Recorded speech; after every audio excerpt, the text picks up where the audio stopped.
আমরা বারংবার বলে এসেছি যে বিশ্ববিদ্যালয় ভিত্তিক কেন্দ্রীয় অ্যাডমিশন পোর্টাল তৈরি করা উচিত।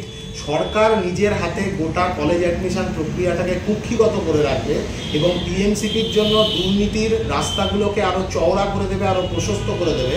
সেই লক্ষ্য থেকে হচ্ছে যে এইভাবে কেন্দ্রীয় অ্যাডমিশন পোর্টালটাকে তৈরি করেছিল, যা সরাসরি সরকার দ্বারা পরিচালিত হবে।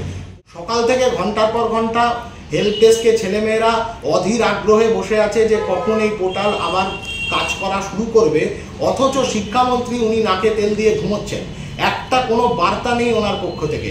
বোঝাই যাচ্ছে এই অ্যাডমিশন প্রক্রিয়াটাকে কেন্দ্র করে আরও একবার তৃণমূল কংগ্রেসের সরকার এই রাজ্যের ছেলেমেয়েদেরকে নিয়ে ছেলে খেলা করবার চেষ্টা করছে।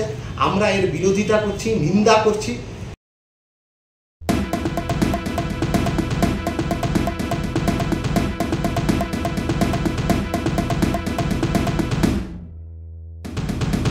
সকাল থেকেই কেন্দ্রীয় অ্যাডমিশন পোর্টাল, সেই কেন্দ্রীয় অ্যাডমিশন পোর্টাল ক্র্যাশ করে গেছে। প্রথম দিনেই ভরাডুবি। আমরা আগে থেকেই আশঙ্কা করেছিলাম যে এই ঘটনা ঘটতে পারে। আমরা বারংবার বলে এসেছি যে বিশ্ববিদ্যালয় ভিত্তিক কেন্দ্রীয় অ্যাডমিশন পোর্টাল তৈরি করা উচিত। সরকার নিজের হাতে গোটা কলেজ অ্যাডমিশন প্রক্রিয়াটাকে কুক্ষিগত করে রাখবে এবং টিএমসিপির জন্য দুর্নীতির রাস্তাগুলোকে আরও চওড়া করে দেবে, আরও প্রশস্ত করে দেবে।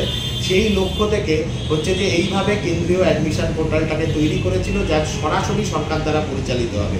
পরিকাঠামো নেই, ন্যূনতম পরিকাঠামো নেই।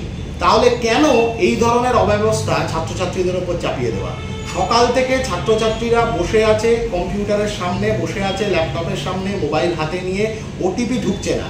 যে ওটিপি ঢুকছে সেই ওটিপি আবার যখন ওখানে এন্টার করা হচ্ছে তখন দেখা যাচ্ছে সেটাকে ইনভ্যালিড ওটিপি বলা হচ্ছে। গোটা ব্যবস্থাটা, গোটা কলেজ অ্যাডমিশন প্রক্রিয়াটা প্রথম দিনই সকাল থেকে ক্র্যাশ করে গেছে।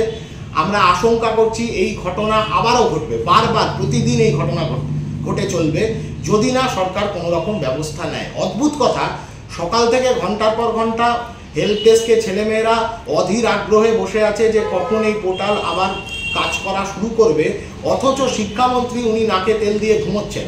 একটা কোনো বার্তা নেই ওনার পক্ষ থেকে।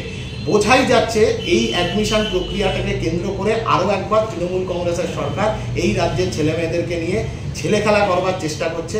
আমরা এর বিরোধিতা করছি, নিন্দা করছি। ইমিডিয়েট এই পোর্টালের যা যা অব্যবস্থা আছে সেগুলোর সমাধান করতে হবে। সবচেয়ে গুরুত্বপূর্ণ, ওবিসি ক্যাটাগরির ছেলেমেয়েরা তারা কোন উপায়ে এই অ্যাডমিশন প্রক্রিয়ার মধ্যে অংশগ্রহণ করবে, ওবিসি রিজার্ভ সিটগুলো, সেই সিটগুলো কি উপায়ে অ্যাডমিশন হবে সেই সিটগুলোতে, এই সমস্তটাকে নিয়ে সরকারকে ইমিডিয়েট রাজ্যের সরকারকে গাইডলাইন প্রকাশ করতে হবে। আপনারা দেখছেন আওয়াজ, রোজকারের হক কথা। ফর মোর আপডেটস অ্যাবাউট আওয়াজ, please subscribe our YouTube channel.